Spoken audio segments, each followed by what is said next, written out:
સારું ભાઈ નવરાત્રીમાં ત્યાં જવું પડશે મજા આવશે આદિત્ય ગઢવીના પાસનું કંઈક કર ને સેટિંગ. એટલે ભાઈ આદિત્યભાઈ હાટું આપણે પાસ ન લઈ શકીએ પાસ લઈને જાવું બાકી હાલ મારા ઘરેથી ફોન આવી ગયો હું નીકળું સારું હાલ ભાઈ મેડમ અરે પણ ઓલું અને તે દિવસે મેં તને કીધું આ બધું આ એનું રીઝન છે 30 વર્ષ પછી તને નડશે.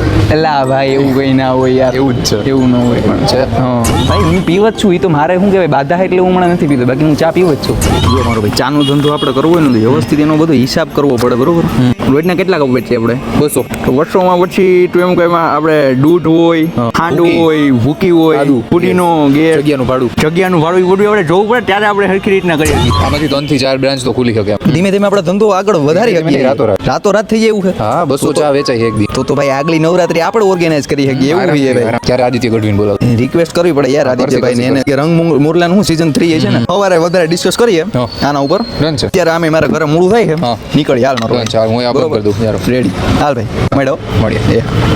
પણ ઓલું